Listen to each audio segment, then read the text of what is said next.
பார்க்க போகிற செய்தி ஏற்கனவே நம்ம அந்த பார்த்த செய்தி தான். அது பாதியிலே டைம்குள்ளாக முடிக்க முடியல. அதனால தொடர்ந்து 2வது பகுதியை நம்ம இன்னைக்கு பார்ப்போம். சர்வ வல்லமையுள்ள தேவன் என்ற ஒரு செய்தியை நம்ம இன்னைக்கு பார்ப்போம். கர்த்தர் நல்ல தேவனா இருக்கிறார். ஏற்கனவே நம்ம அந்த செய்தியை பார்த்தோம். சர்வ வல்லமையுள்ள தேவன், அவர் எப்படிப்பட்ட தேவன் என்பதை எல்லாம் நினைவு வச்சிருக்கீங்களா?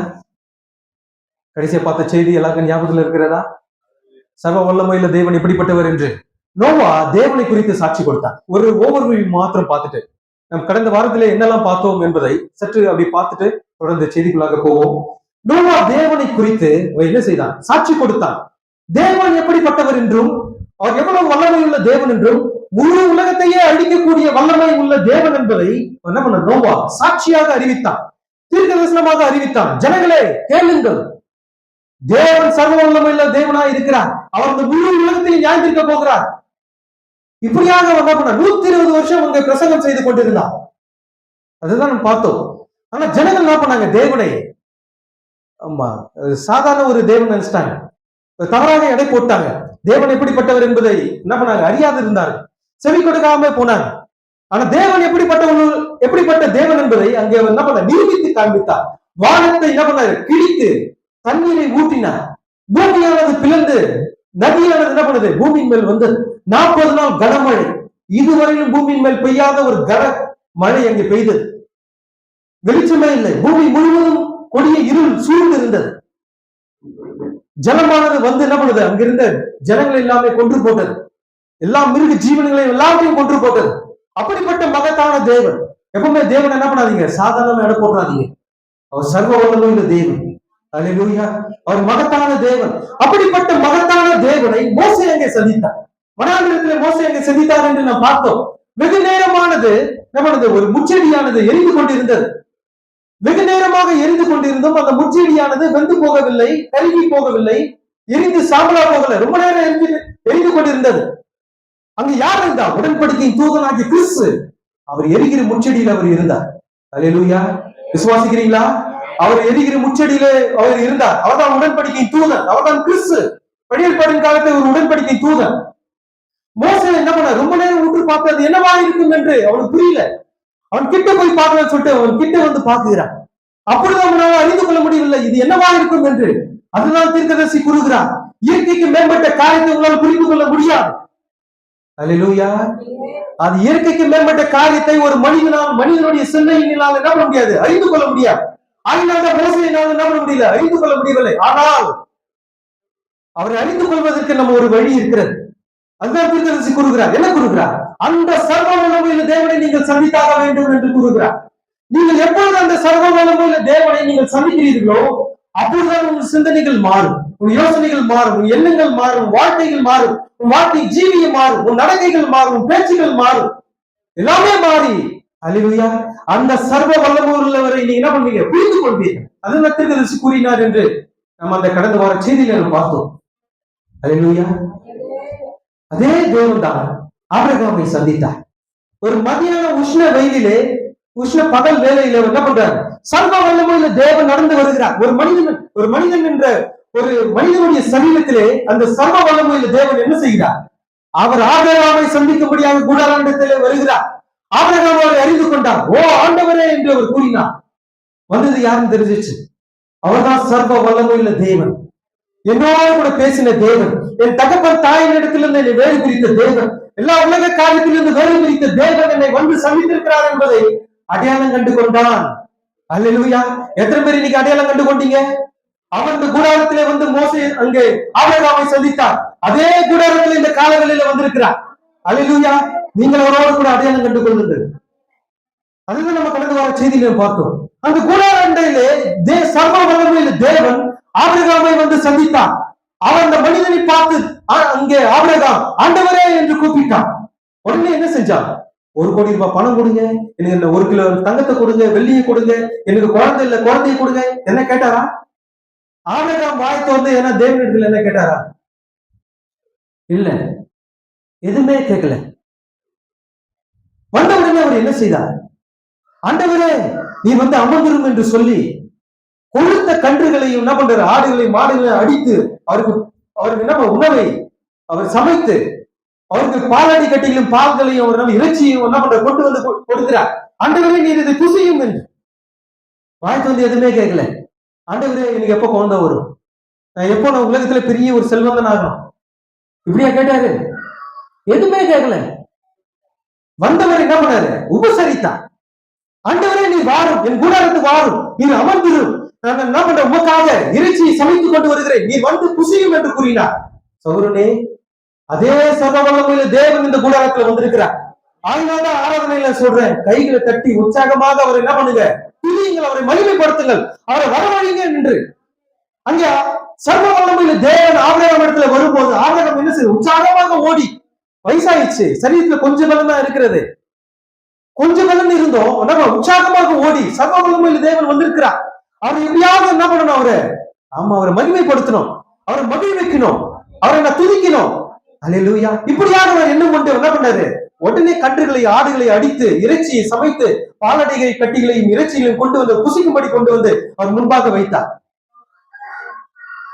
இன்னைக்கு அந்த தேவன் இன்னைக்கு பசுத்த ஆவியின் ரூபத்தில் வந்திருக்கிறார், அவர் வார்த்தையாக வந்திருக்கிறார். அப்படிப்பட்ட மகத்தான தேவனை நாம் எப்படி வரவேற்கணும்?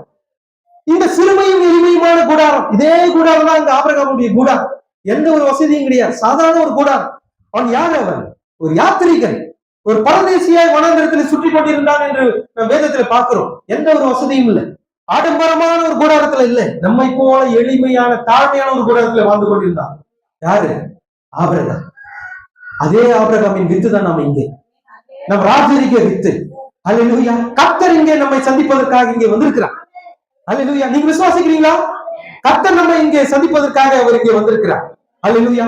கர்த்தர் அவர் நேற்றும் இன்றும் என்றென்றும் அவர் மாறாத தேவனாய் இருக்கிறார். பாருங்கள், இங்கே இன்னொரு காரியமும் இருக்கிறது. என்னவென்றால், இங்கே ஆபிரகாம் அதாவது தேவன், சர்வ வல்லமையுள்ள தேவன் ஆபிரகாம் இடத்துல வந்து பார்க்கும்போது எல்லாவற்றையும் என்ன பண்ண, இறைச்சி வச்சது எல்லாமே புசிச்சிட்டதுக்கு அப்புறம் இப்போ சர்வ வல்லமையில தேவன் என்ன பேச போகிறார், ஒரு இடத்துல என்ன சொல்ல போகிறார் என்பதை என்ன பண்றாரு ஆபிரகாம் கவனித்துக் கொண்டிருக்கிறார். இப்ப சர்வ வல்லமையில தேவன் பேசுகிறார். யார் இடத்துல? ஆபிரகாம் இடத்துல சொல்கிறார், ஆபிரகாமே, அடுத்த பிராண உற்பவ கால திட்டத்திலே நான் திரும்ப உன்னை வந்து சந்திப்பேன். அப்போ உனக்கு 100 வயசு, உன்னுடைய மனைவியாக சாராளுக்கு 90 வயதா இருக்கும். அப்பொழுது நீ ஒரு குழந்தை உடையவனா இருப்பாய் என்று தேவன் கூறினார். சாராள் என்ன செய்தால்? நகைத்தார். தன்னுடைய இருதயத்திலே, தன்னுடைய மனதிலே அவன் என்ன பண்ண, நகைத்தார். எனக்கு வயசாகி போச்சு, இப்பொழுது எனக்கு இன்பம் உண்டாயிருக்குமோ என்று. வந்திருக்கிறவர் யாரு? சர்வ வல்லமையுள்ள தேவன். அவர் சொன்னது நிறைவேறாம போகுமா? அவருடைய வார்த்தை தோற்று போகுமா? அவருடைய வார்த்தை தவறாது. அப்பொழுது கர்த்தர் கூறுகிறார், என்ன கூறுகிறார்? கர்த்தரால் ஆகாத காரியம் ஒன்றுண்டோ? அல்லேலூயா. இப்பொழுதும் அந்த வார்த்தை இங்க இருக்கிறது. கர்த்தரால் ஆகாத காரியம் ஒன்று உண்டோ? சகோதரனே, சகோதரிகளே, கர்த்தர் உங்களை பார்த்து ஒரு வாக்கு தத்தத்தை கூறியிருப்பாரானால் அந்த வாக்கு தத்தம் பொய்யாகாது. அதை நிறைவேற்றுவதற்கு தான் பசுத்த ஆவி இங்க இருக்கிறார். அல்லேலூயா. அவர் சபைக்காக கொடுக்கப்பட்ட ஒரு பிரமாணம் யாரு? பசுத்த ஆவியானவர். ஆபிரகாமை பார்த்து தேவன் கூறினார், ஆபிரகாமே, உன் சரீரத்தை என்ன பண்ணுவேன், ஒரு வாலிபனை போல உன் சரீரத்தை மாற்றுவேன். உன் மனைவியாகிய சாராளை என்ன பண்ணுவேன், ஒரு வாலிப ஸ்திரீயை போல அவருடைய சரீரத்தை நான் மாற்றுவேன். அல்லேலூயா. சரீரத்தை மாற்றினாரா இல்லையா? அவர் மாற்றினார். ஒரு வாலிப ஸ்திரீக்கு என்ன பலன் இருக்குமோ அந்த பலன் அந்த சாராளுக்கு உண்டானது. ஆபிரகாமுக்கு வாலிபனை போல அந்த பலன் அவர் என்ன பண்ணது, ஆபிரகாமுக்கு உண்டானது. அந்த சரீரத்தை மாற்றக்கூடிய சர்வ வல்லமையுள்ள தேவன் அவர் இங்க இருக்கிறார். இந்த சாவுக்குரிய சரீரத்தை சாவாமைக்குரிய சரீரமாக அவர் மாற்றுவார். அல்லேலூயா. எத்தனை பேர் அதை விசுவாசிக்கிறீங்க? ஆபிரகாமுடைய சரீரத்தை மாற்றினார், நம்முடைய சரீரத்தை அவர் மாற்றுவார். விசுவாசிக்கிறீங்களா? நிச்சயமா நடக்கும். இது கடைசி காலத்தில் நடக்க போகிறது.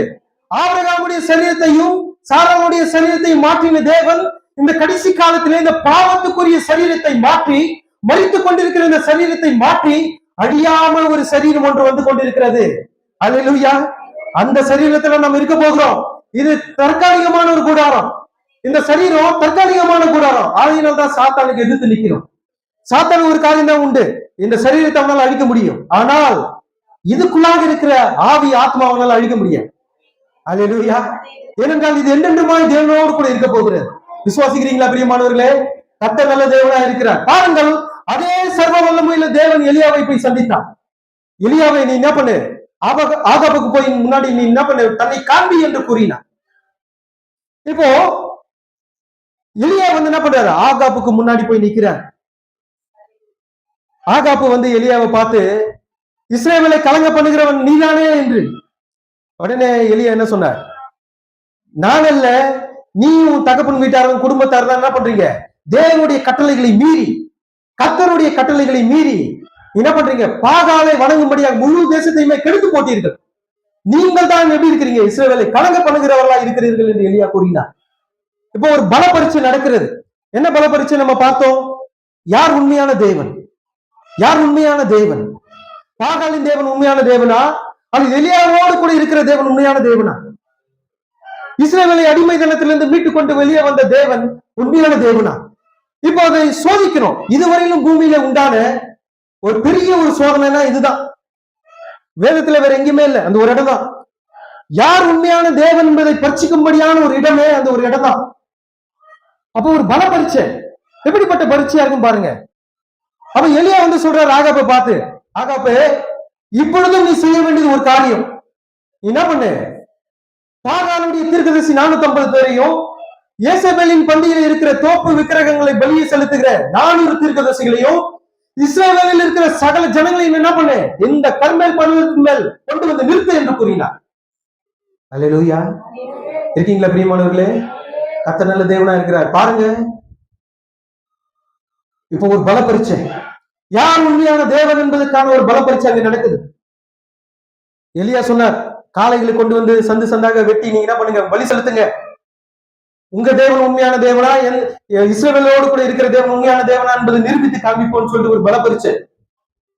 என்ன பண்ணாங்க, அவங்க காளைகளை கொண்டு வந்து பலி செலுத்தி சந்து சந்தாக வெட்டி பலிபீடத்தின் மேல வச்சு, காலையில இருந்து மதியானம் வரைக்கும் அந்நிய பாஷை. கேக்குறீங்களா பிரியமானவர்களே? காலையில இருந்து மதியானம் வரைக்கும் என்ன பண்றாங்க, அந்நிய பாஷையில பேசி கத்தி கூச்சலிட்டு என்ன பண்றாங்க, என் தேவன் பெரியவர், என் தேவன் பெரியவர், என்னை அழித்தவர் உண்மை உள்ளவர், இப்படியாக என்ன பண்றாங்க, அந்நிய பாஷைகளை பேசி காலையில இருந்து மதியானம் வரைக்கும் என்ன பண்றாங்க, அந்நிய பாஷையில பேசுகிறார். இடைவிடாமல் அவர்கள் ஆராதனை செய்து கத்தி கூச்சலிட்டு, தேவனே நீர் இறங்கி வாரும், நான் ஜெபிக்க ஜெபிக்க அவர் தலையசைக்கிறார், நான் ஜெபிக்க ஜெபிக்க அவர் காலாட்டுகிறார், நான் ஜெபிக்க ஜெபிக்க அவர் கையசைக்கிறார் என்று என்ன பண்றாங்க, இன்னைக்கு சாவல் கூறிக்கொண்டிருக்கிறது.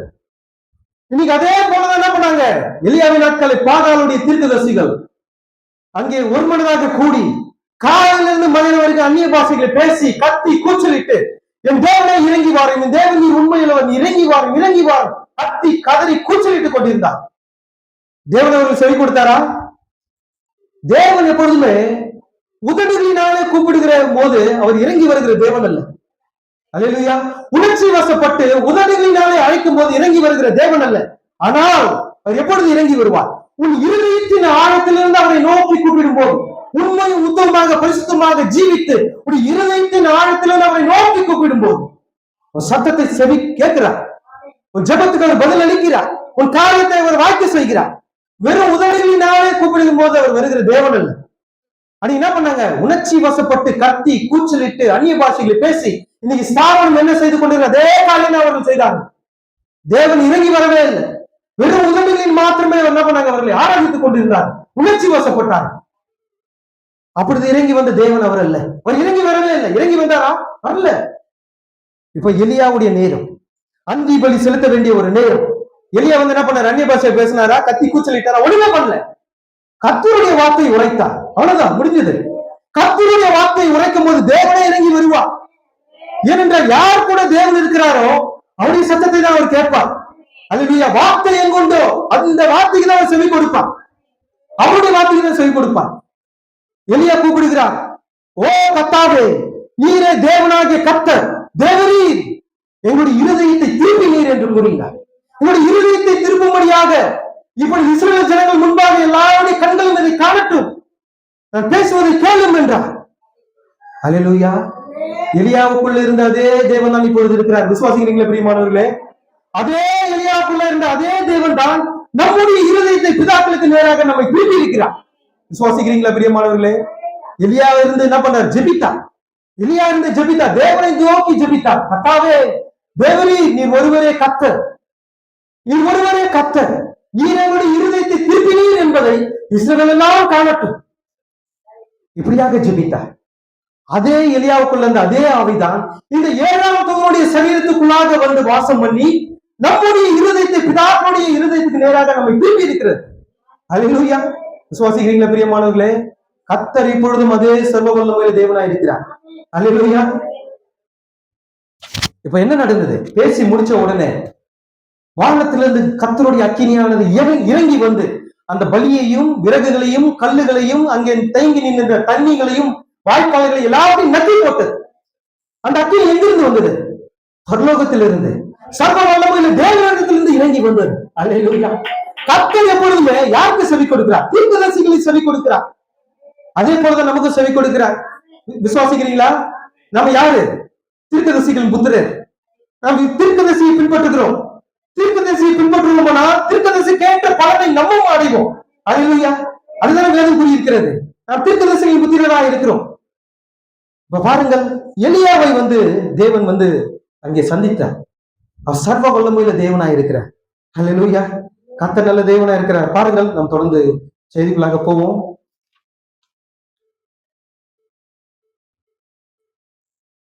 இது வந்து ஒரு முன்னுரை தான். ஏற்கனவே இந்த கடந்த வாரத்திலே இந்த செய்தி எல்லாமே நாம் பார்த்தோம். தொடர்ந்து இந்த செய்தியில் நாம் தொடர்ந்து போவோம். இப்ப பாருங்கள், சர்வ வல்லமையுள்ள தேவன் இயற்கையிலே தன்னை திரையிட்டு மறைத்து என்ன பண்றார்? ஜனங்களுக்கு முன்பாக காணப்பட்டார், வெளிப்பட்டார். அங்கிருந்த சகல இஸ்ரவேலர்களும் என்ன பண்ணாங்க? எல்லாருமே பார்த்து அந்த வானத்திலிருந்து அக்கினி இறங்கி வந்ததை பார்த்து, இதே அக்கினிதான் என்னுடைய முன்னோர்களை என்ன பண்ணுது? எகிப்து தேசத்து அடிமைத்தனத்திலிருந்து எங்களை மீட்டு கொண்டு வந்தது. இதே அக்கினிதான் வனாந்திரத்தில் எங்களுடைய பிதாக்களை வழிநடத்தி வந்தது என்பதை கண்ணாலே கண்டு அவர் முகங்குப்புற விழுந்து கர்த்தரே தெய்வம், கர்த்தரே தெய்வம் என்று என்ன பண்ணாங்க? ஆர்ப்பரித்தாங்க. சகோதரனே, இன்னைக்கு நாமும் ஆர்ப்பரிக்க வேண்டியவர்களா இருக்கிறோம். அந்த தேவனை நம்ம பார்த்திருக்கிறோம், அவருடைய சத்தத்தை கேட்டு இருக்கிறோம், நம்முடைய இருதயத்தில் உணர்ந்து இருக்கிறோம். ஆகினாலதான் என்ன பண்ணணும்? ஆரவாரத்தோடு கூட ஆமென் அல்லேலூயா என்று ஆரவாரத்தோடு கூட உற்சாகத்தோடு நம்ம என்ன பண்ணணும்? முழு இருதயத்தோடு அவரை ஆராதித்து, முழு பலத்தோடு, முழு சிந்தனையோடு, முழு இருதயத்தோடு கூட நம்ம என்ன பண்ணணும்? அவரை ஆராதிக்க வேண்டும். இஸ்ரவேல் ஜனங்களா அதை பார்த்தாங்க, கண்ணால பார்த்தாங்க. ஏனென்றால் அவர் இயற்கைக்குரிய சபை, நாம் ஆவிக்குரிய சபை. அவர்கள் இருக்கிறதை காட்டிலும் நாம் பெற்றிருப்பது மிகவும் அதிகம். அல்லேலூயா. அப்படி நம்ம எப்படி நன்றி உள்ளவர்களா இருக்கணும் பாருங்க. வாழ்ந்து கொண்டிருந்த கடைசி காலத்துல நம்மை விட பசுத்தமுள்ளவர்களா நிறைய பேர் இருக்கிறாங்க இந்த பூமியில. கர்த்தர் அவர்கள் எல்லாம் தெரிந்து கொள்ளாமல் எளிமையும் சிறுமையும் ஏழ்மையுமாக படிக்காதவர்கள், தள்ளப்பட்டவர்கள், ஒடுக்கப்பட்டவர்கள், ஏழ்மையானவங்க, எளிமையானவர்களை தேவன் தெரிந்து கொண்டார். அல்லேலூயா. கர்த்தர் மகத்தான தேவனா இருக்கிறார். பாருங்கள், அந்த இயற்கையிலே தன்னை திரையிட்டு மறைத்துக் கொண்டிருந்த தேவன் அந்த சர்வ வல்லமை மாம்சமாகி நம்மத்திலே வந்து வாசம் பண்ணினார். விசுவாசிக்கிறீங்களா பிரியமானவர்களே? அந்த சர்வ வல்லமை உள்ள தேவன், இவ்வளவு அற்புதங்களை செய்த தேவன், தன்னை இயற்கையிலே மறைந்து கொண்டிருந்த தேவன், வானத்தையும் பூமியும் சகலத்தையும் சிருஷ்டித்த தேவன் இப்ப மாம்ச சரீரத்தில் வந்திருக்கிறார். அந்த சர்வ வல்லமை உள்ள தேவன் மாம்ச சரீரத்தில் வந்திருக்கிறார். யோவான் ஸ்நானகன் என்ன பண்ணார்? நதிக்கரை ஓரமாக நின்று கொண்டு இவரை கொடுத்து சாட்சி கொடுத்துக் கொண்டிருந்தார். என்ன கூறினார்? எனக்கு பின் ஒருவர் வருகிறார், அவர் என்னிலும் வல்லமை உள்ளவர், அவருடைய பாதரட்சியின் வாரை அவிழ்ப்பதற்கு நான் பாத்திரம் அல்ல என்று கூறினார். அப்பொழுது இயேசு கிறிஸ்து அங்கே வழியாக வந்தார். இதோ உலகத்தின் பாவத்தை சுமந்து தீர்க்கிற தேவாட்டுக்குட்டி என்றார். அல்லேலூயா. அந்த சர்வ வல்லமையுள்ள தேவனாகிய யெகோவா இயேசு என்னும் சரீரத்தில் அவர் வாசம் பண்ணினார். அல்லேலூயா. ஒரு காரியத்தை இங்க தெளிவுபடுத்த விரும்புகிறேன். தேவன இயேசு கிறிஸ்து அதே சர்வ வல்லமையுள்ளவர் தான், மாற்றமே இல்லை. இயற்கையாக இந்த மாம்ச சரீரத்தில் வெளிப்பட்டிருந்தாலும் அதே சர்வ வல்லமையுள்ளவர் தான். தேவன் இயேசு கிறிஸ்து இந்த பூமியில வெளிப்படுவதற்கு முன்பாக பிதா என்ற ஸ்தானத்தில் இருந்து கொண்டு செய்த சகல வல்லமையும், சகல அற்புதங்களும், அதிசயங்களும், இயற்கைக்கு மேம்பட்ட காரியங்களும், அந்த முழு வல்லமையும் இயேசு கிறிஸ்துக்குள்ளாக இருந்தது. அவர் மேசியாவாக அந்த பூமியில இருந்தும் அந்த சர்வ வல்லமை அவருக்குள்ளாக இருந்தது. ஏனென்றால் அவர்தான் தேவன். பிதா என்ற ஸ்தானத்தில் இருந்து குமாரன் என்ற ஸ்தானத்தில் வந்தார். ஆனாலும் அவருடைய வல்லமைகள் மாறவில்லை. இன்னைக்கு யெகோவா விட்னஸ் என்ன சொல்றாங்க? இயேசு கிறிஸ்துவை காட்டிலும் பசுத்தாவியை காட்டிலும் யெகோவா தேவனுக்கு தான் வல்லமை அதிகம் சொல்றாங்க. கிடையாது, பொய். வேதத்தை தவறாக புரிந்து கொண்டிருக்கிறார்கள். அந்த சர்வ வல்லமையுள்ள தேவன் யெகோவா இயேசு என்னும் சரீரத்தில் வந்து வாசம் பண்ணினார். பிதா என்ற ஸ்தானத்தில் இருந்த அதே வல்லமை தான் இயேசு கிறிஸ்துக்குள்ளாகவும் இருந்தது. விசுவாசிக்கிறீங்களா பிரியமானவர்களே?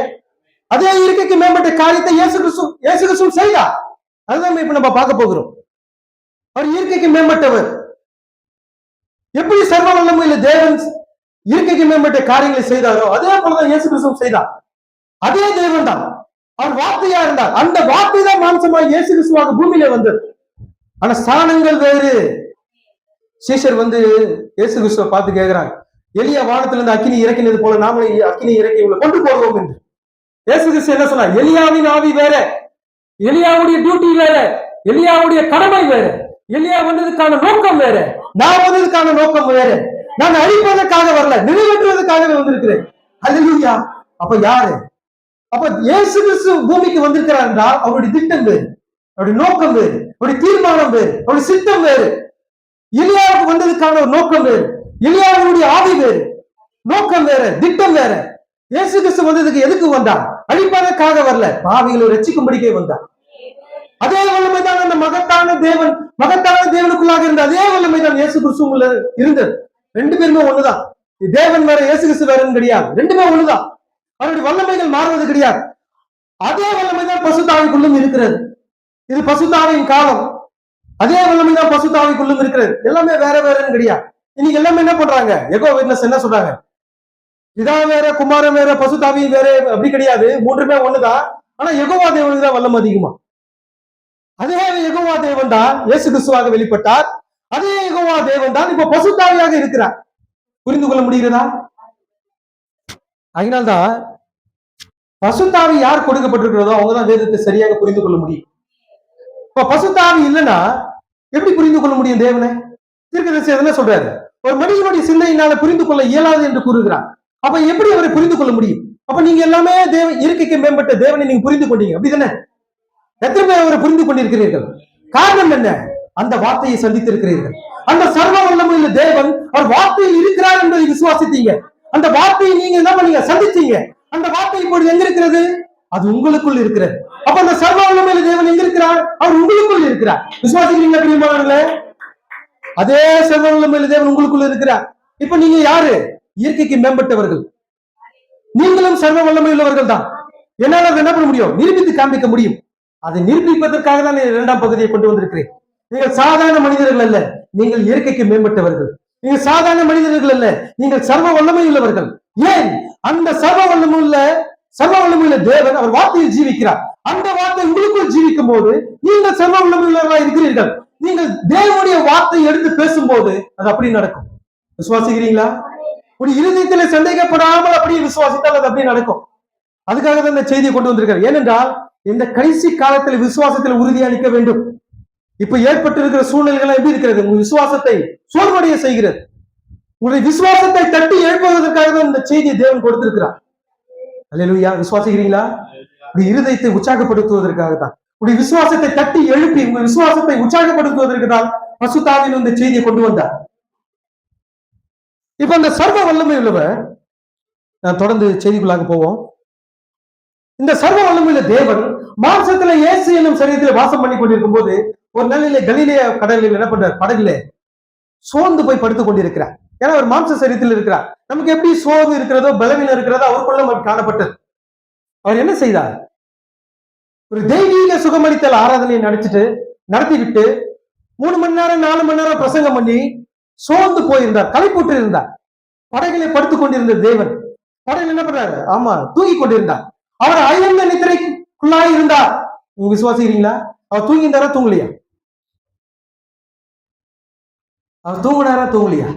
ஆனா எனக்கு தெரியல அவர் தூங்கினாரான்னு எனக்கு தெரியல. அதுக்கான பதில் நீங்க இருக்கிறது. தீர்க்கதரிசி செய்தி குறித்து கூறியிருக்கிறார். படகுல படுத்து கொண்டிருந்தார். பெரிய ஒரு காற்று என்ன பண்ணுது? வந்து படகின் மேல் வந்து மோதுகிறது. படகை 2ஆ உடையிற அளவுக்கு பெருங்காற்று என்ன பண்ணுது? படகின் மேல் வந்து மோதுகிறது. பெருங்காற்று கடல் மேல் உண்டாகும் போது என்ன நடக்கும்? அலைகள் கொந்தளிக்கும்.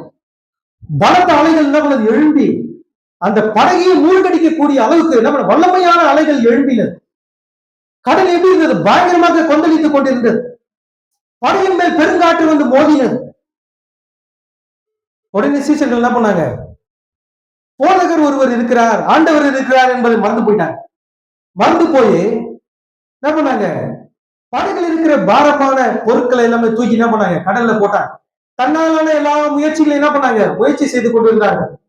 படகுல ஒருவர் இருக்கிறார் என்பதையும் மறந்துட்டாங்க. ஒருவேளை அவங்க நினைச்சிட்டு இருக்கலாம், ஒருவேளை அவர் தூங்கிட்டு இருக்காரு, நம்ம எதுக்கு அவரை தொந்தரவு பண்ணோம்? நம்ம தான் படகு ஓட்டியாச்சே, நம்ம தான் மீன் பிடிக்கிறவர்களாச்சே, ஏற்கனவே இந்த இப்படிப்பட்ட அனுபவத்துல நம்ம சந்திச்சிருக்கிறோமே, இப்படியாக நம்ம என்ன பண்ணலாம்? அவங்க இதுல இருந்து தப்பிப்பதற்கு ஏதாவது காரியத்தை நம்மளால் முடிந்த காரியத்தை செய்யலாமே என்று நினைத்திருக்கலாம். அப்படியா? கவனிக்கிறீங்களா விசுவாசிகளே? உங்களுடைய கவனம் எல்லாம் இங்க இருக்கட்டும். சிந்தையை பசு தானியத்துல ஒப்பு கொடுத்துருங்க. சர்வ வல்லமை உள்ள பேசும்போது இயற்கைக்கு மேம்பட்ட காரியங்கள் நடக்கும். விசுவாசிங்க, அந்த இயற்கைக்கு மேம்பட்ட தேவன் இங்க இருக்கிற வார்த்தையா இருக்கிற அவருடைய சத்தத்தை தான் நீங்க கேட்கிறீங்க. இது மனுஷனுடைய சத்தம் அல்ல, அது தேவனுடைய சத்தம். பசுத்தாவி பேசும்போது நிச்சயமாக அது நடக்கும். ஏன்னா அதுக்குதான் இங்க இருக்கிற. இப்ப பாருங்கள், தன்னாலான முடிந்த எல்லா காரியங்களும் என்ன பண்றாங்க? செய்து கொண்டிருக்கிறார்கள். படகுல ஒருவர் இருக்கிறார் என்பதை மறந்தார். நீங்களும் அது போல மறந்துட்டீங்களா? இந்த பேழைக்குள்ளாக ஒருவர் இருக்கிறார், வந்துட்டீங்களா? இந்த பேழையில ஒருத்தர் இருக்கிறார், மறந்துட்டீங்களா? சகோதரர்களே, பிரியமானவர்களே, உடைய வாழ்க்கையின் ஜீவியத்துல ஒருவர் இருக்கிறார், உங்க வாழ்க்கையின் படகுல ஒருவர் இருக்கிறார், நீங்க மறந்துட்டீங்களா? அவரை சீசர்கள் அப்படிதான் மறந்து போயிட்டாங்க. தன்னாலான சொந்த முயற்சிகளை செய்து கொண்டிருந்தார்கள். சொந்த முயற்சிகளை செய்து கொண்டிருக்கும் போது தேவன் அங்கு கிரியை செய்ய முடியாது. அல்லேலூயா. சொந்த கிரியைகளை செய்து கொண்டிருந்தார்கள். தேவன் என்ன பண்ணிட்டாரு? செய்யறது செய்யட்டும், இயேசு கிறிஸ்துதான், நீ செய்யுங்க, எப்படி இருந்தாலும் நீங்க என்கிட்ட தான் வரணும். விசுவாசிகளே, உங்க சொந்த முயற்சிகளை செய்யும் போது நீங்க தோற்று போவீங்க. ஆனா எல்லாமே முயற்சிகளும் தோற்று போகும்போது கடைசியாக ஒருவர் இருக்கிறார், நீங்க அவர்கிட்ட தான் நீங்க வரணும். வேற எந்த ஒரு வழியுமே கிடையாது. யார் உங்களை உண்டாக்கினாரோ நீங்க அவர்கிட்ட தான் வரணும். யார் உங்களை இந்த பூமியில வைத்தாரோ ஒரு காரணத்துக்காக தான் தேவன் என்ன பண்ணிருக்கிறார், உங்களை இந்த பூமியில வைத்திருக்கிறார். யார் உங்களை சிருஷ்டித்தாரோ அவர்கிட்ட சிருஷ்டிக்கிற இடத்துக்கு தான் நீங்க என்ன பண்ண முடியும்? போய் கேட்க முடியும். வேற யாருக்கிட்ட போய் கேட்க முடியாது.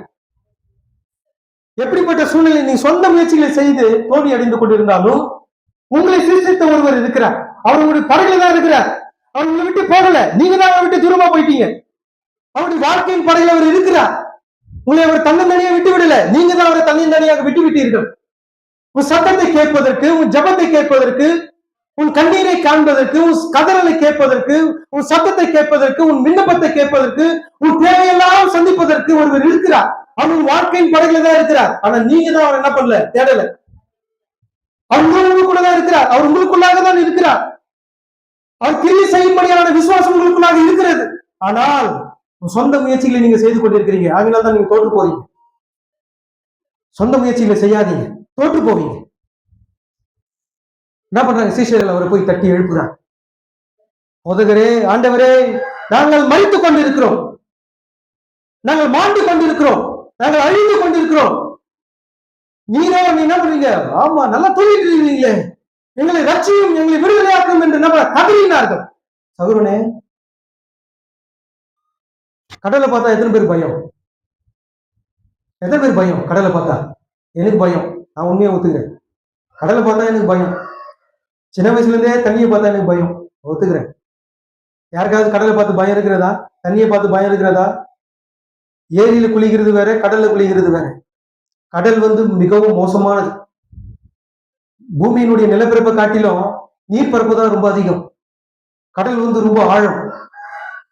அதுல ஃபுல்லா இருட்டு மூடிட்டு காரில் சூழ்ந்து கொண்டு பலத்தை காற்று வீசி அந்த படகு, ஒரு சின்ன ஒரு படகுல நீங்க மட்டும் தண்ணி ஒரு ஆளா நடுக்கடல இருந்தா எப்படி இருக்கும்?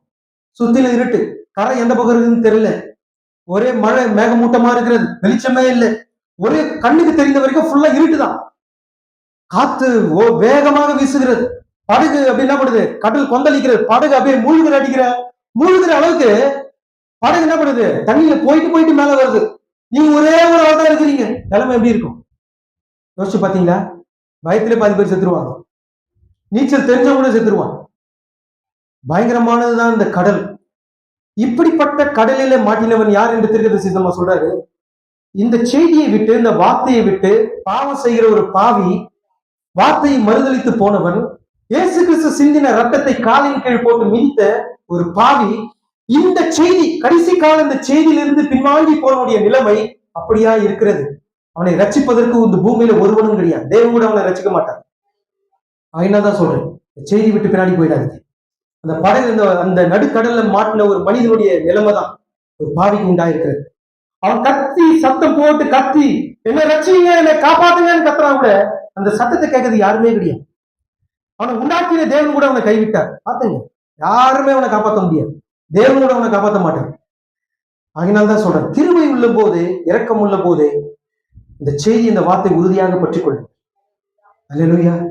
கர்த்தர் நல்ல தேவனா இருக்க. பாருங்கள் இப்ப என்ன பண்றாங்க, எல்லாருமே சீசர்களை போயிட்டு இயேசு கிறிஸ்துவ வந்து கட்டி எழுப்புறாங்க. ஆண்டவரே எங்களை ரட்சியும், நாங்கள் மாண்டு கொண்டிருக்கிறோம், நாங்கள் அழிந்து கொண்டிருக்கிறோம். இயேசு கிறிஸ்து தூங்கிந்தாரா? என்னை பொறுத்த வரைக்கும் அவர் தூங்கல. ஆனா வேதம் சொல்லி இருக்கிறது அவர் உறங்கினார், அப்படிதானே சொல்லப்பட்டிருக்கிறது. நித்திரையா இருந்தார், தூங்கி கொண்டிருந்தார். என்னை பொறுத்த வரைக்கும் அவர் தூங்கல. ஏன்னா வேதம் அப்படி சொல்லி இருக்கிறது. சீசர்கள் வந்து தட்டி எழுப்பும் போது இயேசு கிறிஸ்து வந்து பார்த்தவர்களை பார்த்து கூப்பிடுற, அவரை பார்த்து சொல்ற, சீசர்களை பார்த்து என்ன சொல்ற, அற்ப விசுவாசிகளே, எது வரைக்கும் நான் உங்களோடு கூட இருப்பேன். பசுத்தாவினர் பேசுகிறார், விசுவாசிகளே எது வரைக்கும் நான் உங்களோடு கூட இருக்க போகிறேன். மகா உபத்திர காலம் வந்து கொண்டிருக்கிறேன், எது வரைக்கும் நான் உங்களோடு கூட இருப்பேன். மகா உபத்திர காலம் வந்து கொண்டிருக்கிறது பிரியமானவர்களே, எது வரைக்கும் நான் உங்களோடு கூட இருப்பேன். என் வார்த்தைகளை நீங்கள் கேட்டும், அநேக செய்திகளை நீங்கள் கேட்டும், பிரசங்கித்த பிரசங்கிமார்களுடைய செய்தி, சுவிசேஷர்களுடைய ஊழியக்காரர்களுடைய தீர்க்கதரிசிகளுடைய செய்திகளை கேட்டும் இன்னும் நீங்கள் குணப்படாமல் இருக்கிறது என்ன? அற்ப விசுவாசிகளே, எது வரைக்கும் நான் உங்களோடு கூட இருப்பேன். மகா உபத்திர காலம் வந்து கொண்டிருக்கிறது. பூமியில இதுவரையிலும் சம்பவிக்காத கொடிய மகா உபத்திர காலம் வந்து கொண்டிருக்கிறது பிரியமானவர்களே. எது வரைக்கும் நான் உங்களோடு கூட இருப்பேன். செய்திகளையும் வெளிப்பாடுகளையும் வார்த்தையும் சுவிசேஷத்தையும் எல்லாமே கேட்டீர்களே, இன்னும் நீங்கள் விசுவாசத்தில் குணப்படாமல் இருக்கிறது என்ன? ஸ்திரப்படுங்கள். அதுதான் இயேசு கிறிஸ்து அங்கே கூறினார். சீசர்களை பார்த்து கடிந்து கொண்டார், அற்ப விசுவாசிகளை, எது வரைக்கும் நான் உங்களோடு கூட இருப்பேன். அவர்கள் இப்ப வாழ்க்கையின், அதாவது இந்த படகுல ஒருவர் இருக்கிறார், சர்வ வல்லமையுள்ள தேவன், இயற்கைக்கு மேம்பட்ட அற்புதங்களை கண்டவர்கள் சீசர்கள். தேவன் அவருடைய வாழ்க்கையில படகுல இருந்தும், சீசர்களுடைய படகுல தேவன் இருந்தும், அவருடைய அற்புத அதிசயங்களை கண்ணால கண்டும் என்ன பண்ணாங்க? ஆமா, பயந்து போனார்கள். தேவன் உங்களோடு கூட இருந்தா நீங்க பயப்படுவீங்களா? வேதம் என்ன சொல்லுது? தேவன் உங்களோடு கூட இருந்தா பயப்படுவீங்களா? அன்னைக்கு தேவன் இந்த சர்வ வல்லமையுள்ள தேவன், இயற்கைக்கு மேம்பட்ட அற்புதங்களை செய்த தேவன் இந்த படகுல இருந்தார். ஆனா சீசர் எல்லாமே பயந்து போனாங்க. அதே சர்வ வல்லமையுள்ள தேவன் தான் இந்த மனவாட்டியின் மகிமையின் கூடாரத்தில் இங்க இருக்கிறார். பயப்படுறீங்களா சகோதரனே? மரணத்தை பார்த்து பயப்படுறீங்களா? பாதாளத்தை பார்த்து பயப்படுறீங்களா? பாவத்தை பார்த்து பயப்படுறீங்களா? நரகத்தை பார்த்து பயப்படுறீங்களா? எதுக்குமே நம்ம பயப்படக்கூடாது. பாதாளத்தின் வாசல்கள் இந்த கூடாரத்தை மேற்கொள்ள முடியாது. வேதம் சொல்லி இருக்கிறதா இல்லையா? வேதம் சொல்லி இருக்கிறது. விசுவாசிங்க. வார்த்தை வரும்போது அப்படியே என்ன பண்ணுங்க? பற்றிக் கொள்ளுங்க. இது உங்களுக்குரியது. இது அவிசுவாசிகளுக்கு கொடுக்கப்படல, விசுவாசிகளுக்கு கொடுக்கப்பட்டிருக்கிறது. இது ஏற்றுக்கொள்கிறவர்களுக்கு கொடுக்கப்பட்டிருக்கிறது. இந்த செய்தியை புரிந்து கொள்கிறவர்களுக்கு கொடுக்கப்பட்டிருக்கிறது. இது உங்களுடையது. நீங்க அதை பெற்றுக் கொள்ளுங்கள். கர்த்தர் நல்ல தேவனா இருக்கிறார். இப்ப பாருங்க, இயேசு கிறிஸ்து என்ன பண்றாரு? எழுந்து நிற்கிற, காலூன்றி எழுந்து படகுல நின்று பெருங்காற்றையும் கொந்தளிக்கிற கடலையும் பார்த்து இறையாவை அமைதியார் என்று கூறினார். சர்வ வல்லமை உள்ளவர் பேசும்போது இயற்கைகள் கட்டுப்படும். சர்வ வல்லமை உள்ளவர் பேசும்போது என்ன பண்ணும்? எப்பேற்பட்ட காரியங்கள் எல்லாம் கட்டுப்படும். அவருடைய வார்த்தைக்கு கீழ்ப்படியும். எல்லாவற்றையும் சிருஷ்டித்த சிருஷ்டிகர் பேசுகிறார். அல்லேலூயா. விசுவாசிகள் பிரியமானவர்களே, அந்த காற்றையும் கடலையும் சிருஷ்டித்த சிருஷ்டிகர் பேசுகிறார். அந்த சர்வ வல்லமையில தேவன் பேசுகிறார். அல்லேலூயா. இறையாவே அமைதியார் என்று அடுத்த நொடியே அமைதியா போச்சு. ஏன்னா அவர் சர்வ வல்லமை உள்ளவர். சீசர்கள் என்ன சொன்னாங்க? இவர் யாரோ, இவர் எப்படிப்பட்டவரோ, காற்றும் கடலுக்கு கீழ்ப்படுகிறதே என்று. அற்ப விசுவாசிகளை, சர்வ வல்லமையுள்ள தேவன் அவர். அல்லேலூயா. பாருங்க, அந்த சர்வ வல்லமையுள்ளவர் பேசும்போது எப்பேற்பட்ட இயற்கைக்கு மேம்பட்ட காரியங்களும், அதாவது சர்வ வல்லமையுள்ளவர் பேசும்போது காற்றும் கடலும் என்ன பண்ணும்? அவர் கீழ்ப்படி. ஏன்னா அவர் சர்வ வல்லமையுள்ளவர். அவர் தான் எல்லாவற்றையும் சிருஷ்டித்தார். அதே படகுதான் ஒரு நேரத்துல, இங்க ஒரு காரியத்தை நான் ஸ்கிப் பண்ணிட்டு போறேன், எனக்கு போதுமான நேரம் இல்லை. ஒரு நாளிலே என்ன பண்றாரு? சீசர்கள்லாம் படகுல போயிட்டு இருக்காங்க. ஆமா, ஒரு நடு ஜாமம் எல்லாம் என்ன பண்றாங்க, படகுல போயிட்டு இருக்காங்க. இயேசு அந்த படகுல இல்ல. இதுக்கு முன்னாடி படகுல இருந்தா, படகுல இருந்தே அவன் என்ன பண்ணல, ஆமா விசுவாசிக்கல. ஆனா விசுவாசிக்கும்படியான ஒரு சூழ்நிலை இப்போ வந்திருக்கிறது. சீசர்கள் என்ன பண்றாங்க, படகுல போயிட்டு இருக்கும்போது இதே சூழ்நிலை தான் அங்கேயும் உண்டாச்சு. பெருங்காற்று உண்டானது, கடல் கொந்தளிப்பு உண்டானது, படகு மூழ்கடிக்கக்கூடிய அளவுக்கு உண்டானது. இவங்க திரும்ப சொந்த முயற்சிகள் எல்லாம் என்ன பண்ணாங்க, செய்து கொண்டிருக்கிறார். அப்ப அந்த சர்வ வல்லமையுள்ள தேவன் என்ன பண்றாரு, கடலின் மேல் நடந்து வருகிறார். அல்லேலூயா. அவர் கடல் மேல் இருப்பார், அக்கினியில் இருப்பார், எந்த இடத்துல அவர் இருப்பார். அவர்தான் யெகோவா தேவன், எங்கும் நிறைந்த தேவன் அவர். அந்த எங்கும் நிறைந்த தேவன் தான் இங்கே இருக்கிறார். விசுவாசிக்கிறீங்களா? அவர் இங்கே இருக்கிறார். அந்த கடலின் மேல அவர் நடந்து வருகிறார். இப்போ ஒரு மனுஷன் யாராவது கடல் மேல் நடந்து யாராவது பாத்துக்கிறீங்களா? யாருமே பார்த்தது. ஏன்னா அது இயற்கைக்கு மேம்பட்ட ஒரு காரியம். இயற்கைக்கு மேம்பட்ட ஒரு காரியத்தை பார்க்கும்போது சில பேர் என்ன பண்ணுவாங்க, நம்ம மயக்கம் போட்டு விழுந்துருவாங்க, சுய நினைவை இழந்துருவாங்க. அந்த திகில் அவங்க என்ன பண்ணும், முகநாடியை வேறுபடுத்தும்.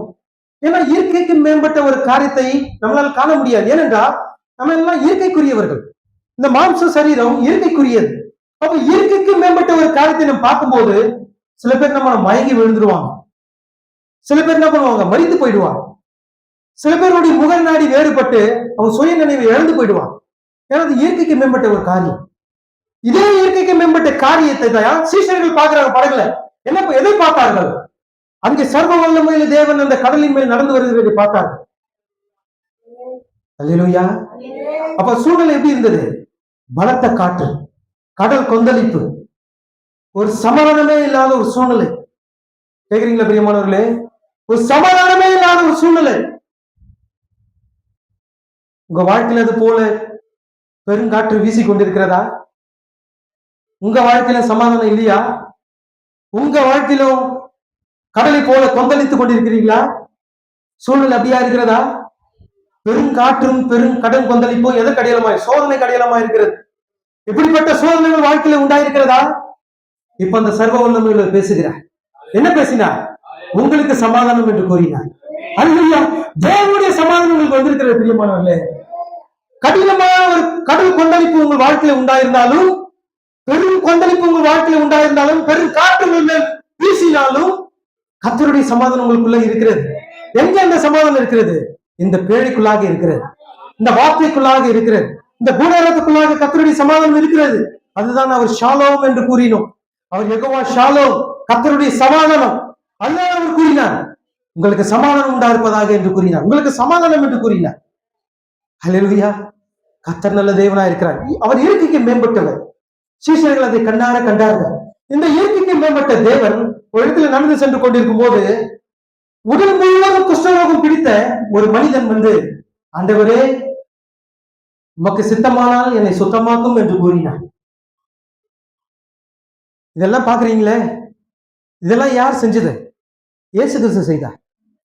அந்த யெகோவா தேவன் இயேசு என்னும் சரீரத்தில் இருந்து கொண்டு இயற்கைக்கு மேம்பட்ட காரியங்களை அவர் செய்தார். அல்லேலூயா. அவர் சர்வ வல்லமையுள்ள தேவன். இப்ப இந்த குஷ்டரோகி உடல் முழுவதும் குஷ்டரோகம்.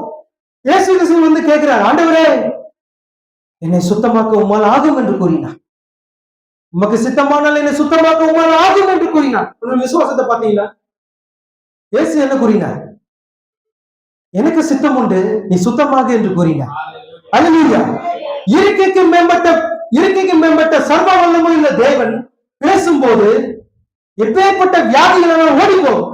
அல்லேலூயா. விசுவாசிக்கிறீங்களா? அந்த சர்வ வல்லமையுள்ள பேசினார், எனக்கு சித்தம் உண்டு, நீ சுத்தமாக என்று கூறினார். இயற்கைக்கு மேம்பட்ட அந்த சர்வ வல்லமையுள்ள தேவன் பேசும்போது அங்கே ஒரு இயற்கைக்கு மேம்பட்ட காரியம் நடக்கிறது. எப்படிப்பட்ட வியாதியானாலும், எப்படிப்பட்ட நோயானாலும், எப்படிப்பட்ட மரணமானாலும் ஓடி போய்விடும். என பேசுகிறவர் யார்? சர்வ வல்லமை உள்ளவர். அல்லேலூயா. அந்த சர்வ வல்லமையுள்ள தேவன் என்ன பண்றார்? இப்பொழுது நடந்து கொண்டு வரும்போது, அப்போது இஸ்ரவேலை ஆட்சி செய்து கொண்டிருந்தது யாரு? ரோமர்கள். ரோமர்கள் தான் முழு இஸ்ரவேல் தேசத்தையும் உலகம் முழுவதையும் ஆட்சி செய்து கொண்டிருந்தாங்க. அப்ப 100க்கு அதிபதி ஒருவன் இருந்தான். அவன் வந்து, ஆண்டவரே நீர் ஒரு வார்த்தை சொல்லு, ஒரு வார்த்தை சொல்லு, அப்பொழுது என்னுடைய வேலைக்காரன் சொஸ்தமாவான். 100க்கு அதிபதி யார்? அவன் ஒரு அதிகாரி. அவன் 100க்கு அதிபதி, அவன் ஒரு அதிகாரி. அவன் இயேசுவை பார்த்து கூறினான், நான் ஒருவனை பார்த்து வா என்றால் வருவான், நான் ஒருவனை பார்த்து போ என்றால் போவான், நான் ஒருவனை பார்த்து இந்த வேலையை செய் என்றால் அவன் செய்வான். ஏன்னா நான் அதிகாரம் உள்ளவன், ஆனாலும் நான் அதிகாரத்துக்கு கீழ்பட்டவனா இருக்கிறேன். ஆனா நீ என்னுடைய வீட்டுக்கு வருவதற்கு நான் பாத்திரம். ஏன்னா அவன் பேசிக் கொண்டிருக்கிறது யார் என்பதை அவன் அறிந்திருந்தான். அவன் யாரிடத்தில் பேசிக் கொண்டிருக்கிறேன் என்பதை அவன் அறிந்திருந்தான். ஏனென்றால் அவர் இருக்கைக்கு மேம்பட்டவர், அவர் சர்வ வல்லமையுள்ள தேவன். அவன் ஒரு வார்த்தை சொன்னால் போதும், என்னுடைய வேலைக்கான சொசமாவான் என்று விசுவாசித்தான். அல்லேலூயா. அப்போ தான் பேசிக் கொண்டிருக்கிறது யார் என்பதை அவன் அறிந்திருந்தான். அவர் சர்வ வல்லமையுள்ளவர். அவர் ஒரு வார்த்தை சொன்னாலே போதும், அவர் என்னுடைய வீட்டுக்கு வருவதற்கு நான் பாத்திரம் அல்ல. யாராவது போய் கேட்க விரும்புகிறீங்களா? கர்த்தாவே, என்னுடைய இருதயத்துக்கு நான் வருவதற்கு பாத்திரம் அல்ல, நீ என்னுடைய இருதயத்திலே வாசம் பண்ணுவதற்கு நான் பாத்திரம் அல்ல. நான் இந்த பூமியில உணவானவன், ஒன்றுக்கும் போதினம் இல்லாதவன். கர்த்தாவே, நான் தகுதி இல்லாதவன், உம்முடைய அன்புக்கு நான் தகுதி இல்லாதவன். ஆனாலும் கர்த்தாவே, இன்னும் ஒரு விசை மாத்திரம் என்மேல் கிருபையாய், இன்னும் ஒரு விசை மாத்திரம் என்மேல் இரக்கமாய்.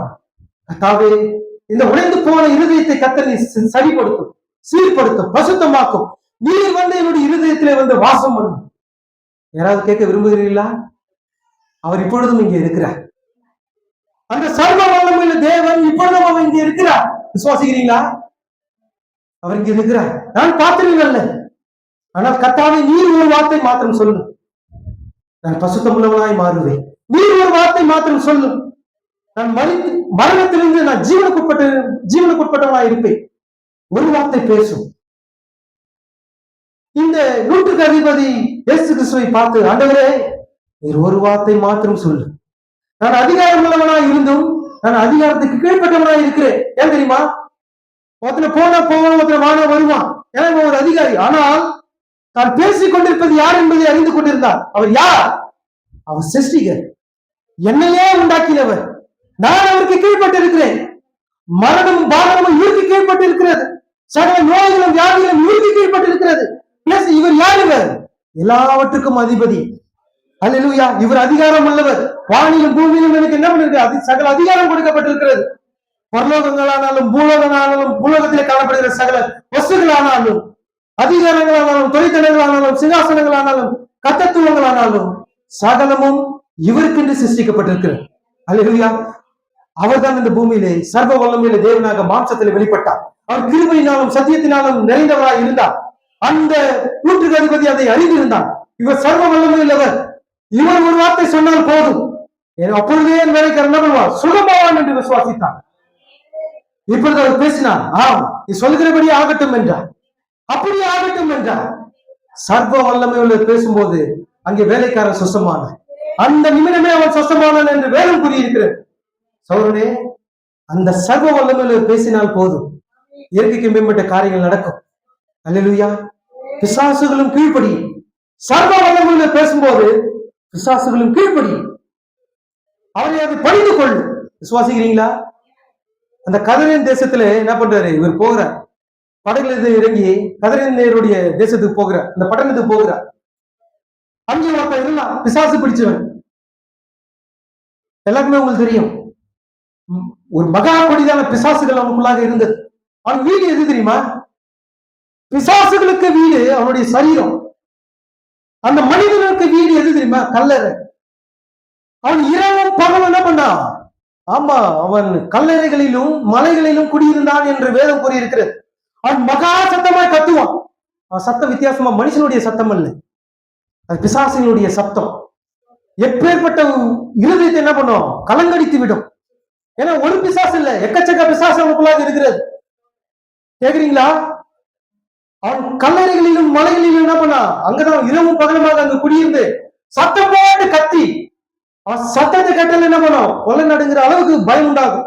ஒட்டமெல்லாம் சிலுத்து போய் வேர்த்து போய் விரும்பிப்பாக அங்கிருந்து ஓடிவிடுவீங்க. ஏன்னா அவனுக்குள்ளாக ஒரு பிசாசு இல்ல, சகல பிசாசு இருக்கிறது. அவன் என்ன செய்தான்? கல்லுகளை எடுத்துக்கொண்டு தலையில ஓங்கி கொட்டிப்பான். கருங்கல் எடுத்து, இல்ல ஏதோ ஒரு கூழாங்கல் எடுத்து, ஏதோ ஒரு கல் எடுத்து என்ன பண்ணுவான்? தலையில அடிச்சுப்பான், ஒட்டமெல்லாம் அடிச்சுப்பான், ரத்தம் வர அளவுக்கு அவன் அடிச்சுப்பான். என்ன உள்ள இருக்கிறது? யாரு? பிசாசு, அசுத்தாவி, பிசாசு, சாத்தான் அதுக்குள்ளாக இருக்கிறான். தலையை ஓங்கி ஓங்கி அடிச்சு ரத்த வரல அடிச்சு மகா சத்தமா கத்துவான். அது மனிதனுடைய சத்தம் அல்லது பிசாசனுடைய சத்தம். அவனை சங்கிலினால கட்ட முடியாது. சங்கிலிகளை என்ன பண்ணுவான்? உடைப்பெறிவான். சங்கிலியில் இருக்கிற அந்த விலங்குகளை என்ன பண்ணுவான்? தகர்த்து போடுவான். சங்கிலிகளை அறுத்து போடுவான். அவனை கட்டுவதற்கு ஒருவனும் இல்லை. ஏன்னா அவன் பலசாலியா இருக்கிறான். ஒரு மனிதனுக்குள்ளாக சாத்தான் வரும்போது எப்படி இருக்கிறான் அந்த மனுஷன்? ஆமா, அவனை அடக்க முடியாது. அப்ப எக்கச்சக்க பிசாசு இருந்தா அந்த மனிதனை கண்ட்ரோல் பண்ண முடியுமா? அவன் கிட்ட கூட போக முடியாது. கிட்ட போன தூக்கி விசிற அடிச்சிருவான். ஆனால் அபிஷேகம் பண்ணப்பட்டவர் மாத்திரம் தான் அவனை அடக்க முடியும். எல்லாராலும் அதை செய்ய முடியாது. உபவாசத்தோடு போய் தான் அந்த காரியத்தை செய்ய முடியும். அதான் அபிஷேகம் பசுத்தாவை பெற்றவர்கள் தான் அந்த காரியத்தை செய்ய முடியும். பாருங்கள், ஒரு மனிதனால் எந்த ஒரு மனிதனாலும் என்ன பண்ண முடியாது? அவனை கட்ட முடியாது. ஆனால் பாருங்க, எந்த ஒரு மனிதனாலும் அவனை என்ன பண்ண முடியாது? சங்கிலினால கட்ட முடியாது என்று வேதம் கூறியிருக்கிறது. அவனை கட்டுவதற்கு ஒருவர் வருகிறார். கேக்குறீங்களா? அவனை கட்டுவதற்கு ஒருவர் வந்து கொண்டிருக்கிறார். அவர்தான் சர்வ வல்லமையுள்ள தேவன். அந்த சர்வ வல்லமையுள்ள தேவன் தூரத்திலே வருகிறதை பார்த்து இவன் என்ன பண்றான்? வேக வேகமா ஓடி போய் அவருடைய காலில் விழுந்து பணிந்து கொண்டான். ஆண்டவரே, தேவனுடைய குமாரனே, நேரம் வருவதற்கு முன்பாகவே என்னை என்ன பண்ணுவீங்க? வேதனைப்படுத்த வந்துட்டீங்களா? சாத்தானுக்கு தெரிய வந்திருக்கிறது யாரு? சாத்தானுக்கு தெரிய வந்திருக்கிறது யாரு? சர்வ வல்லமையுள்ள தேவன். அவர் பணிந்து கொண்டார். சாஷ்டாங்கமாய் விழுந்து பணிந்து கொண்டு, ஆண்டவரே, தேவனுடைய குமாரனே, நீ வாயை மூடு, என்னை பத்தி நீ சொல்லாத, அறிக்கையிட்ட, அமைதியாரு, தேவனுடைய குமாரனே என்று கூறினார். வந்திருக்கிறது யாரு? தேவனுடைய குமாரன், சர்வ வல்லமை உள்ளவர். பிசாசு அங்கே வந்து அவர் காலில் விழுந்து பணிந்து கொண்டு,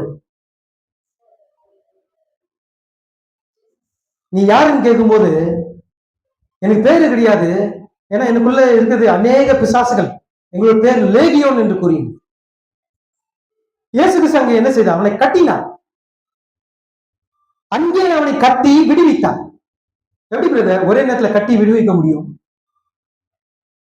பிசாசனுடைய கட்டிகளில் இருந்து அவனை விடுதலையாக்கி, வேறு விதமாக சொல்ல போனால் கிறிஸ்துவுக்குள்ளாக அவன் கட்டுண்டு பிசாசிலிருந்து அவன் விடுதலையாக்கப்பட்டான். பசுத்த பவுல் அப்படிதான் இருந்தாரு. கிறிஸ்துக்குள்ளாக கட்டப்பட்டவனாக, கிறிஸ்துக்குள்ளாக விடுதலையாக்கப்பட்ட சுயாதீனனாக அவர் இருந்தார். அதான் வேதம் சொல்லி இருக்கிறார். பிரிசனர் என்ற செய்தி, சிறை கைதி என்ற ஒரு செய்தியில் அவர் பேசுகிறார். பிரிசனர், கிறிஸ்துக்குள்ளாக கட்டப்பட்டவனாக, அதே இயேசு கிறிஸ்துக்குள்ளாக சுயாதீனனாக விடுதலையானவனாக நான் இருக்கிறேன் என்று கூறுகிறார். தீர்க்கதரிசி அதை குறித்து கூறியிருக்கிறார். அதே போலதான் ஏற்கனவே பிசாசினால் கட்டப்பட்ட அந்த மனிதனை இயேசு கிறிஸ்து அங்கே விடுதலையாக்கி கிறிஸ்துக்குள்ளாக அவன் கட்டப்பட்டவனாக இருந்தான். அவன் என்ன செய்தான்? அந்த முழு நகரத்திலும் போய் சென்று இயேசு கிறிஸ்துவை குறித்து அவன் சாட்சி கொடுத்தான். நான் பிசாசு பிடித்தவனாக இருந்தேன், இப்படிப்பட்டவனாக இருந்தேன். தன்னை என்ன பண்ண ஜனங்களுக்கு முன்பாக காண்பித்தான். இயேசு தான் இதை செய்தார் என்று அவன் சாட்சி கொடுத்தான். அவன் கிறிஸ்துக்குள்ளாக கட்டப்பட்டவனாக இருந்தான். இன்னைக்கு நாம் அப்படிதான் இருக்கிறோம். கிறிஸ்துக்குள்ளாக கட்டப்பட்டு கிறிஸ்துவனுடைய உயிருள்ள சாட்சிகளை நாம் இங்கே இருக்கிறோம். அல்லேலூயா. கர்த்தர் மகத்தான தேவனா இருக்கிறார்.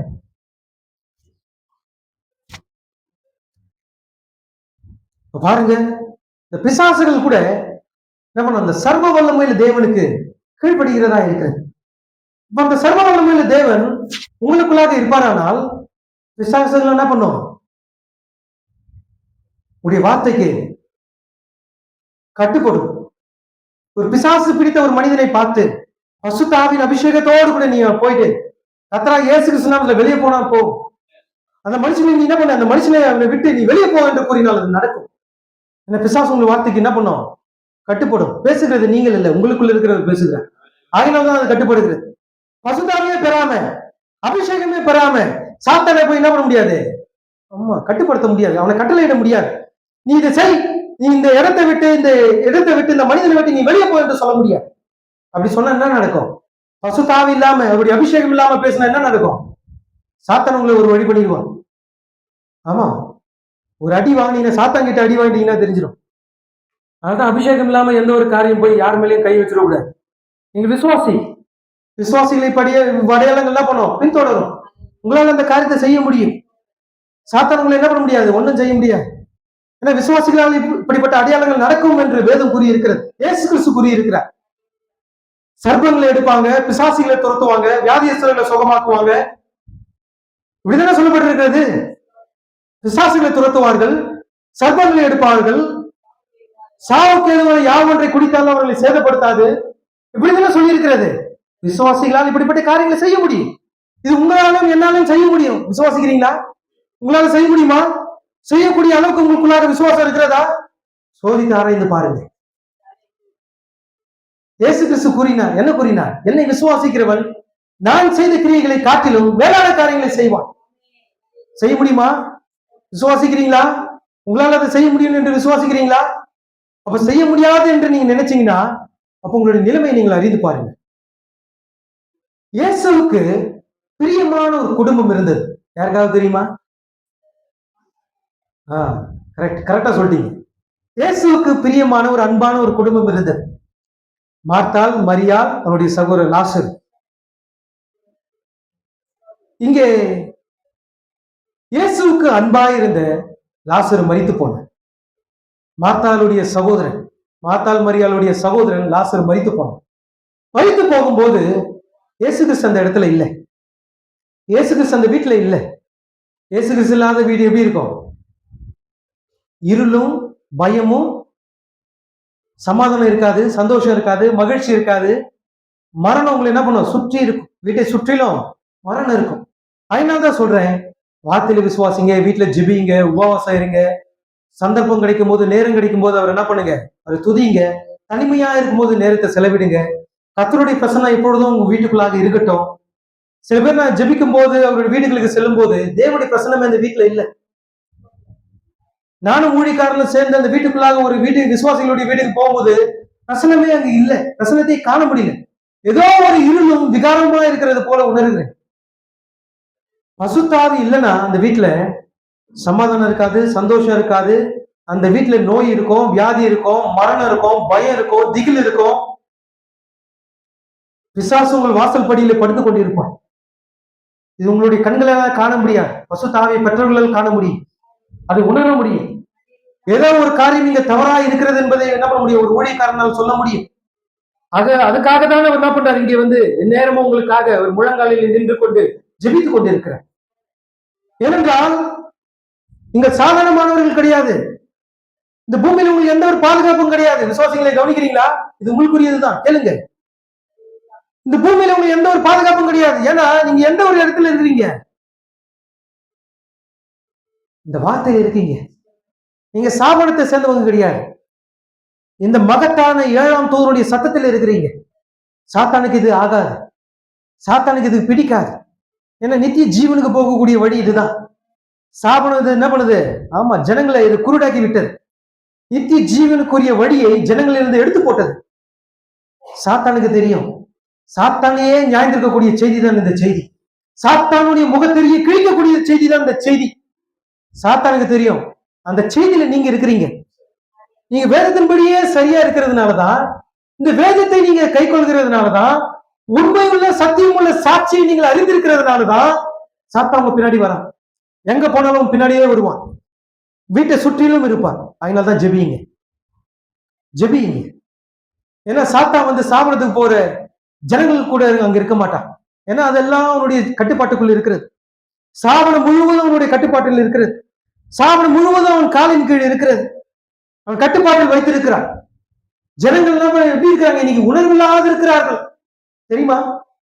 என்னவா அவன் உரைச்சு சொன்னாலும் அவங்க என்ன பண்ண உணர்வு கிடையாது. ஏன்னா அவருடைய ஆவி செத்து போய்விட்டது, ஏற்கனவே மரித்து போய்விட்டது. என்னதான் சுவிசேஷத்தை கத்தி கத்தி கூச்சலிட்டு சொன்னாலும், உண்மையை உரைக்க சொன்னாலும் அவங்க ஏற்றுக்கொள்ளவே மாட்டார். அவர்கள் யார்? கண்கள் இருந்து காணாமலும், செவிகள் இருந்து கேளாமலும், இருதயம் இருந்து உணப்படாமலும் இருக்கிற ஜனங்கள். ஆனா நாம் யார்? கண்கள் இருந்து காண்கிறோம், காதுகள் இருந்து கேட்கிறோம், இருதயம் இருந்து குணப்படுகிறோம், குணப்பட்டு வந்திருக்கிறோம். இந்த செய்தி கேட்டு விசுவாசத்தை உள்ள வந்திருக்கிறோம். அதனால வேதம் சொல்கிறது, இவைகள் பாக்கியம் உள்ளவைகள். ஹல்லேலூயா. உங்கள் கண்கள் காண்கிறதுனாலும் உங்கள் காதுகள் கேட்கிறதுனாலும் நீங்கள் பாக்கியம் உள்ளவைகள் என்று வேதம் கூறியிருக்கிறது. அப்ப நீங்கள் பாக்கியம் உள்ளவர்கள். சாத்தான்களை சாதாரணமா விட மாட்டான், பின்னாடி தொத்திட்டே வருவான். இந்த பூமியில உங்களுக்கு சிக்ஷை உண்டு. கடைசியா நம்ம அந்த செய்தியில பார்த்தோம், நம்ம ஒரு பூ மெத்தையில என்ன பண்ணல, படுக்கல. எல்லா ஆபிரகாமுக்கு வந்த சோதனை போலதான் உங்களுக்கும் சோதனைகள் வரும். நம்ம ஆபிரகாமின் வித்து சோதனை வரும். தேவனிடத்தில் சேருகிறவன் முதலாவது சோதிக்கப்பட வேண்டும் என்று பசுத்த போல் கூறுகிறார். வேதம் கூறியிருக்கிறது. தேவனிடத்தில் சேருகிறவன் முதலாவது சோதிக்கப்பட வேண்டும், சிக்ஷிக்கப்பட வேண்டும், கடிந்து கொள்ளப்பட வேண்டும். பிறகு நீங்கள் யார் என்பதை நிரூபிக்க வேண்டும். நிரூபிச்ச பிறகுதான் நீங்கள் மனவாட்டி. நிரூபிக்காத வரையில் நீங்கள் மனவாட்டி கிடையாது. ஏன்னா மனவாட்டி என்பது ஒரு சாணம் இருக்கிறது. எல்லாருமே மனவாட்டி சொல்ல முடியாது. ஸ்தாபனம் என்ன பண்ணுது? தாங்களை மனவாட்டி என்று அழைத்துக் கொள்கிறது. ஆனா அவர்கள் மனவாட்டி இல்லை. அவன் யார்? சோதனையிலே பரீட்சையிலே நில்லாத மனிதர்கள் யார் என்று வேதம் கூறுகிறது? அவன் வேசியின் பிள்ளைகள். தீர்க்கதரிசி கூறுகிறார், அவன் வேசியின் பிள்ளைகள் என்று கூறுகிறார். ஆனா அவர்கள் வேசியின் பிள்ளைகள் தான், முறை தவறி பிறந்தவர்கள் தான். இவர்களெல்லாம் கடைசி காலத்தில் சம்பவிக்கும். வேசி யார்? வேசியின் தாய் யார்? ரோமாபுரி. வேசியின் பிள்ளைகள் யார்? அவளை சேர்ந்த ஸ்தாபனம். ஸ்தாபனம் எல்லாம் அது கூட போய் என்ன பண்ணும்? சேர்ந்து கொள்ளும். அப்ப அங்க தெரியுதா இல்லை இவங்க யார் என்று? இவரெல்லாம் வேசியின் பிள்ளைகள். இவர்களெல்லாம் சோதனையிலும் பரீட்சையிலும் நிக்காதவர்கள். ஆனா நாம் இங்க நிக்கிறோம். யாரும் நம்ம கைவிட்டாலும் கவலை இல்லை, தேவனை கூட இருக்கிறார். நிக்கிறோம். கஷ்டங்கள் வருதா? நிக்கிறோம். எல்லா சூழ்நிலையிலும் எல்லா சமயங்களிலும் அவரோடு கூட நிக்கிறோமா இல்லையா? எத்தனை பேர் நிக்கிறீங்க? ஒரு ஆமென் சொல்லுவோமா? அல்லேலூயா. நீங்க நிக்கிறீங்க. எல்லா ஏற்றத்தாழ்விலும் அவரோடு கூட நிக்கிறீங்க. எல்லா பரீட்சையிலும் நீங்க அவரோடு கூட நிக்கிறீங்க. எல்லா உபத்திரவங்களையும் என்ன பண்ணீங்க? நீங்க நிக்கிறீங்க. ஏன்னா தேவன் சர்வ வல்லமையில் நம்மோடு கூட இருக்கிறார். நாம் பலவீனமாகும் போது அவருடைய பரிபூர்ண பலன் நமக்கு விளங்கும். வேதம் சொல்லி இருக்கிறதா இல்லையா? நாம் சோதனையின் போது நாம் சோர்ந்து போனா கூட நம்மை தாங்குவதற்கு அவருடைய பலன் இங்க இருக்கிறது. அந்த சர்வ வல்லமையில் ஒரு தேவன் நம்மோடு கூட இருக்கிறார். இப்ப பாருங்க,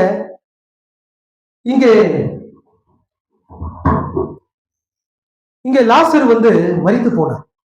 இயேசு கிறிஸ்து அங்க இல்லாததுனால மார்த்தாள் என்ன செய்கிறார்? ஆட்களை அனுப்பி ஆண்டவரை வர சொல்லுங்க, உமக்கு பிரியமான சகோதரன் மரித்து போனான். கேக்குறீங்களா பிரியமானவர்களே? இந்த காரியத்தோட நான் இந்த செய்தியை முடிச்சிடறேன். கரெக்டா 11:05. உஷ்ணமான இந்த பகல் காலத்துல நான் சீக்கிரமா முடிச்சணும்னு சொல்லிதான் நிறைய காரியங்களை நான் விட்டு போகிறேன். கர்த்தர் நல்ல தேவனா இருக்கிறார். பாருங்கள், ஆட்களை அனுப்பி ஆண்டவரை வர சொல்லுங்க, அவருக்கு அன்பாய் இருந்த என்னுடைய சகோதரன் லாசர் மரித்து போனான் என்று. இயேசு கிறிஸ்து உடனே வந்தாரா? 3 நாள் கழிச்சு வருகிறார். எல்லா நம்பிக்கையும். ஒரு மனுஷன் 3 நாள் கழிச்சு திரும்ப உயிரோடு வருவானா? யாருக்குமே அந்த விசுவாசம் இருக்கார்? செத்து போயிட்டான். 3 நாள் எப்படி இருக்கும்? உடம்புலாம் அழுகி போயிருக்கும். ஏற்கனவே அழுக ஸ்டார்ட் ஆகிட்டு இருக்கோம், தொடங்கி இருக்கோம், எல்லாம் அழுகி போயிருக்கும். சரீரத்தில் எப்படி இருக்கும்? புழுலாம் வந்திருக்கும், அழுகி தொடர்ந்து துர்நாற்றம் வீசும். இந்த நேரத்துல ஒரு மனிதன் வருவானா? அப்படிப்பட்ட நிலைமை தான் அங்கு காணப்பட்டது. எல்லா நம்பிக்கையும் அற்று போகிற ஒரு சூழ்நிலை. அப்படிப்பட்ட நேரத்துலதான் இயேசு கிறிஸ்து வர வேண்டும் என்று அவர் தீர்மானித்திருந்தார். 3 நாள் கழிச்சு என்ன பண்றாரு? மார்த்தாளை போய் சந்திக்கிறார். சர்வ வல்லமையில தேவன் அங்கே நடந்து வந்து கொண்டிருக்கிறார். மார்த்தாள் அங்கே மார்த்தாள் இயேசு கிறிஸ்து வருகிறதை கண்டு வேகமாக ஓடி போய், ஆண்டவரே, நீர் இங்கே இருந்திருப்பீரானால் என் சகோதரன் மரித்திருக்க மாட்டார். ஆனால் இப்பொழுதும் பிதாவினிடத்தில் வேண்டிக் கொள்ளும், அப்பொழுது அவர் உங்களுக்கு தந்தருள்வார் என்று கூறினார். இந்த செய்தி நான் இங்கே ஷார்ட்டா முடிச்சிடறேன். பெரிய ஒரு காரியம், 1 மணி வரைக்கும் போகும். ஆனா இந்த காரியத்தை நான் சுருக்கமா சொல்ல விரும்புகிறேன். அதனால நீங்க கவனிச்சீங்கன்னா நான் சீக்கிரமா முடிச்சிடறேன். கர்த்தர் நல்ல தேவனா இருக்கிறார். பாருங்கள், மார்த்தாள் இயேசு கிறிஸ்துவை பார்த்து, ஆண்டவரே, நீர் இங்கே இருப்பாரானால், நீர் இங்கே இருப்பீரானால் என் சகோதரன் மரித்திருக்க மாட்டான். ஆனாலும் இப்பிதாவினிடத்தில் வேண்டிக் கொள்வது எதுவோ அதை உங்களுக்கு தந்தருள்வார் என்று கூறினார். இயேசு கிறிஸ்து கூறினார். அதுக்கு இயேசு கிறிஸ்து என்ன கூறினார்? உன் சகோதரன் உயிரோடு எழுந்திருப்பான், லாசர் உயிரோடு எழுந்திருப்பான் என்று கூறினான். விசுவாசம் இன்னும் வெளிப்படல. இன்னும் போதுமான விசுவாசம் இல்லை. ஒரு காரியத்தை நான் சொல்ல விரும்புகிறேன் பாருங்க. தேவன் விசுவாசத்தின்படிதான் அவர் கிரியை செய்வார். விசுவாசிக்கிறீங்களா? உங்களுக்குள்ளாக இருக்கிற விசுவாசத்தின்படிதான் தேவன் கிரியை செய்வார். போதுமான விசுவாசம் இல்லைன்னா தேவனால் கிரியை செய்ய முடியாது. அதனால்தான் இயேசு கிறிஸ்து சொன்னார். என்ன சொன்னார்? கடுகளவு உங்களுக்குள்ளாக விசுவாசம் இருந்தால் இந்த மலையை பார்த்து பேர்ந்து போனால் அந்த பேர்ந்து போகும் என்று கூறினார். அப்ப போதுமான விசுவாசம் இல்லை என்றால் தேவன் உங்கள் வாழ்க்கையில் கிரியை செய்ய முடியாது. அதுதான் இயேசு கிறிஸ்து சொன்னார், கடுகளவு சின்னதா இருக்கும், அந்த அளவு விசுவாசம். இப்ப மார்த்தாளுக்குள்ளாக அந்த விசுவாசம் இல்லை. அவன் என்ன கூறினான்? இயேசு கிறிஸ்து என்ன கூறினாள் என்றால், லாசரு உயிரோடு எழுந்திருப்பான், உன் சகோதரன் உயிரோடு எழுந்திருப்பான் என்று கூறினார். ஆனால் மார்த்தாள் என்ன கூறினார்? அவன் உயிரோடு எழுந்திருப்பான், இது கடைசி காலத்தில் இது சம்பவிக்கும், மரித்தவர்களும் கடைசி காலத்தில் உயிரோடு எழுந்திருப்பார்கள் என்று அவள் கூறினாள். நீ கூறுகிறது உண்மைதான், கடைசி காலத்தில் அவன் உயிரோடு எழுந்திருப்பான் என்று கூறினாள். இன்னும் விசுவாசத்துல வரல.